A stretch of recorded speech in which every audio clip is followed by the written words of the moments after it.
Hi friends, நிறைய பேர் வந்து கமெண்ட் பாக்ஸில் கமெண்ட்ஸ் பண்ணியிருக்கீங்க. என்னென்னு சொல்லிட்டு பார்த்தீங்கன்னா, நீங்கள் செய்கிற ரெசிபியெல்லாம் போடுங்கன்னு சொல்லிட்டு. இன்றைக்கி நம்ம வீட்டில் என்னென்னு சொல்லிட்டு பார்த்தீங்கன்னா, இட்லி பொடி தான் அரைச்சிருக்கேன். இங்கே பாருங்கள், இதில் வந்துட்டு ஒரு கப்பு கடலைப்பருப்பு, ஒரு கப்பு உளுத்தம்பருப்பு, ஒரு கப்பு கருவேப்பிலை, காஞ்ச கருவேப்பிலை 2 நாள் காஞ்சி வச்சா போதும், ரொம்ப காய வேண்டாம். காஞ்ச மிளகாய், எள்ளு ஒரு கப்பு, தேவையான அளவு உப்பு, தேவையான அளவு பெருங்காயம். எல்லாத்தையுமே பார்த்திங்கன்னா ஒரு பொன்னிறமாக ஸ்லோவில் வச்சுட்டு நல்லா வறுத்து எடுத்துக்கோங்க.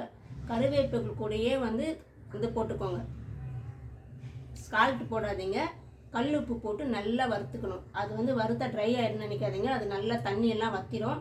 அப்போ ரொம்ப நாளைக்கு இது வந்து நம்ம வச்சு சாப்பிட முடியும். அதேமாரி எள்ளு வறுக்கும் போது பெருங்காய பொடி ஆட் பண்ணிக்கோங்க. சிம்மில் தான் இருக்கணும், ரொம்ப ஃபாஸ்ட் வேணாம். இல்லைன்னா அடுப்பு ஆஃப் பண்ணிவிட்டு கூட நீங்கள் பெருங்காய பொடி போட்டு கொஞ்சம் லைட்டாக வறுத்துக்கோங்க. வறுத்து எல்லாத்தையுமே நல்லா ஆற விடுங்க. சூடாக போட்டு அரைக்கக்கூடாது, நல்லா ஆற விட்டுட்டு தனித்தனியாக அரைக்கணும். கடலைப்பருப்பு வந்து கொஞ்சம் குறைன்னு அரைச்சிக்கோங்க. உளுத்தம்பருப்பு நல்லா நைஸாக அரைச்சிக்கோங்க. அதேமாரி மிளகாய், கருவேப்பிலை, பெருங்காயம், உப்பு எல்லாமே சேர்த்து நல்லா அரைச்சிக்கோங்க. அரைச்சிட்டிங்கன்னா உங்களுக்கு சுவையான இட்லி பொடி சூப்பராக கிடைக்கும். நீங்களும் உங்கள் வீட்டில் செஞ்சு பார்த்துட்டு எனக்கு மறக்காமல் கமெண்ட் பாக்ஸில் கமெண்ட்ஸ் பண்ணிக்கோங்க.